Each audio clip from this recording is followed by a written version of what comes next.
létrehozok egy új fájlt, egyszerű pen tool-lal húzok egy egyenes vonalat, Ctrl-t nyomva tartva, majd a spirál mód bekapcsolásával készítek egy ilyen görbületet, vagyis spirált.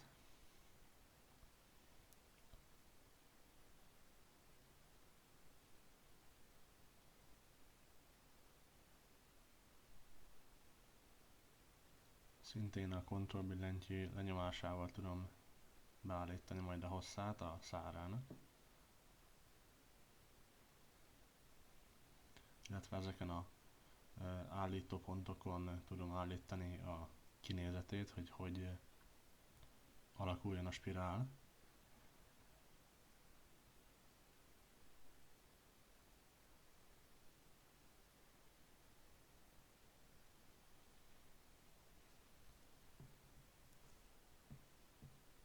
Kiveszem az alakzatot, duplikálom, majd a duplikált verziót tükrözöm vertikálisan és horizontálisan is. Bekapcsolom a snapping tool-t, ami azt fogja segíteni, hogy pontosan a vonalra illeszkedjön. Ahogy látható, egymásra helyezem őket. Kijelölöm újra az eredeti alakzatot. Duplikálom. Lekicsinyítem, majd átalakítom kicsit a spirál alakját, hogy eltűnő legyen.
Elhelyezem ezt az új alakzatot is. Úgy a snapping tool-lal, hogy rájöjjön a vonalra pontosan.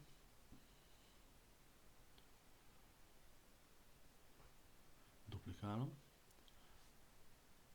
Szintén vertikálisan és horizontálisan is tükrözöm.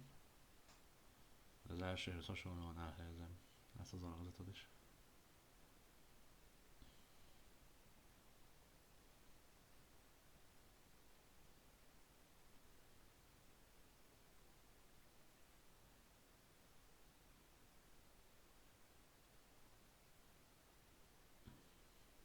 Duplikálom az eredetit, vertikálisan tükrözöm, majd ismét átalakítom a spirál formáját.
Ebben az esetben nem működött a snapping tool, ezért kikapcsoltam és manuálisan helyezem el a vonalra.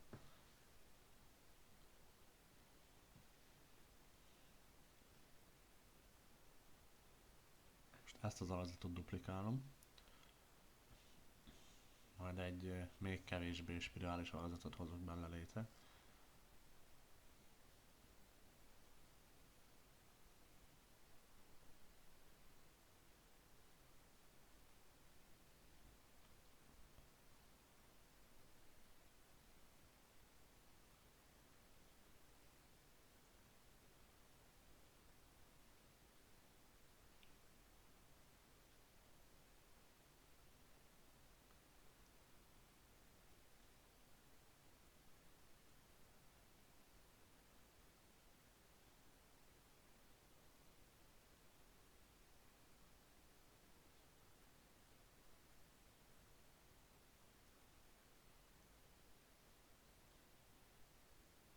Ezt is elhelyezem az előző alakzat fölé.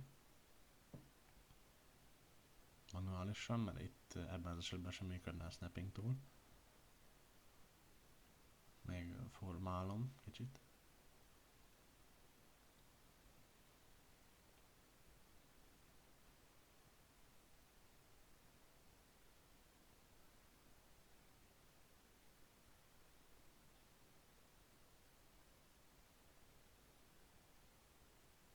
Ez lesz a fő alakzatunk egyik fele.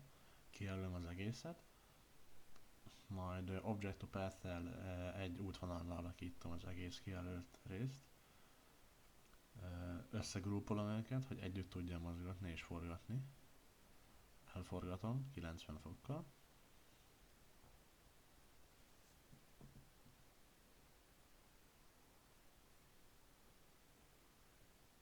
Beállítom nagyjából a méretét.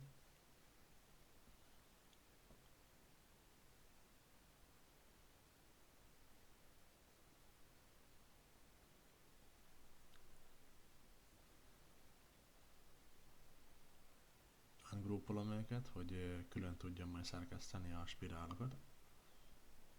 Kijelölöm a látható spirált. Majd lekerekített végeket állítok be neki.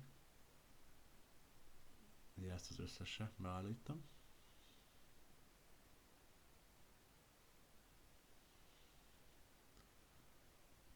Majd bizonyos elemeket kijelölök, és ilyen gömbszerű végződést állítok be, aminek a méretét 0,5-ösre állítom.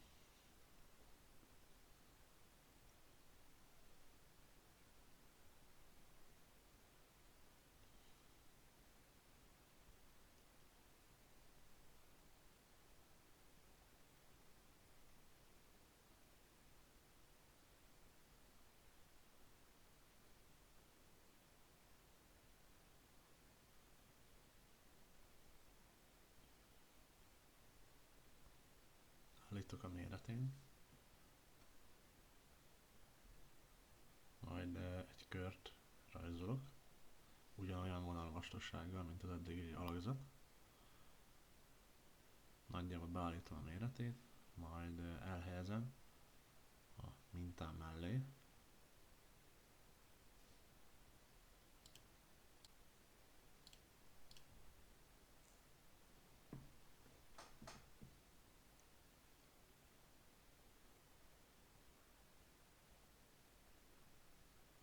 Úgy állítom be a helyzetét, hogy az alsó éleik nagyjából egy vonalban legyenek.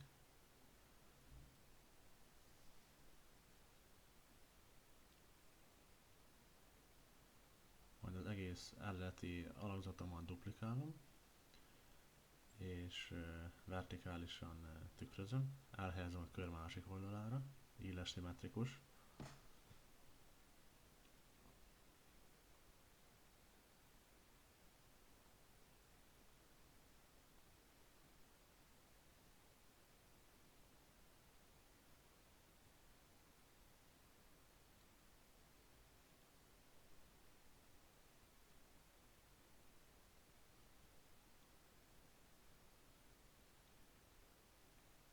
Sima tolleszközzel és Ctrl plusz balklik használatával húzok egy egyenes vonalat.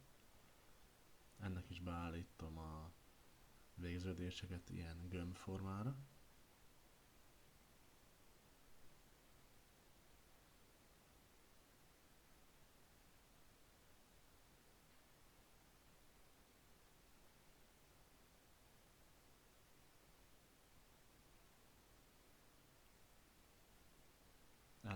végére is.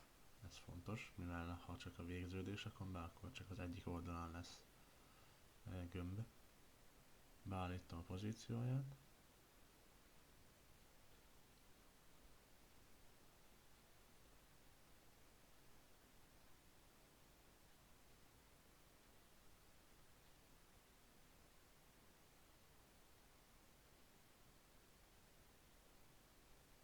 Duplikálom.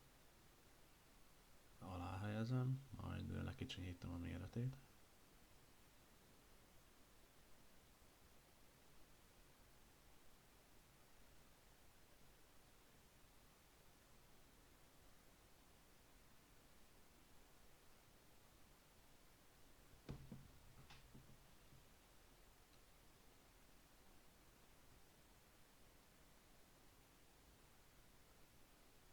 Duplikálom a kört is. Lekicsinyítem és elhelyezem az eredeti nagyobb kör belsejébe.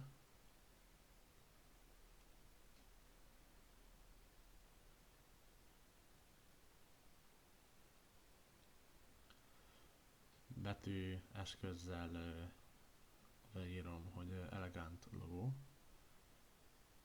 Mindkét szó esetében más betűtípus használok.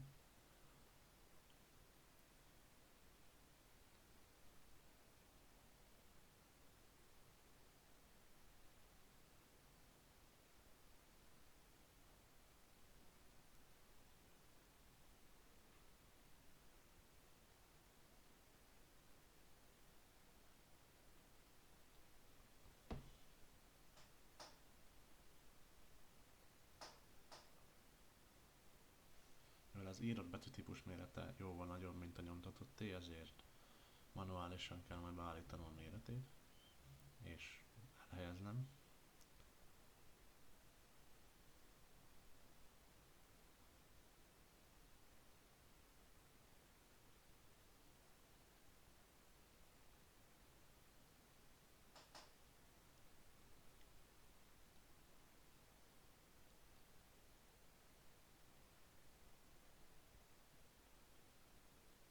Betöltöttem az Inkscape logóját, amit beimportálok egy PNG image formátumban.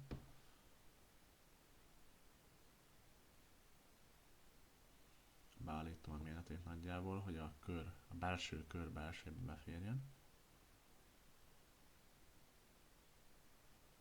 Mivel ez egy fehér háttérképű kép, ezért simán elhelyezhetem a kör belsejébe, mert mögé rakja automatikusan az Inkscape.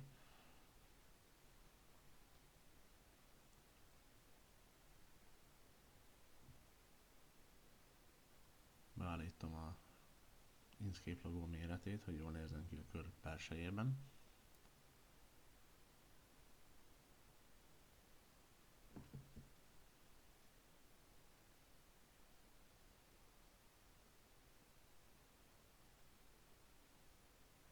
És el is készült a logóm.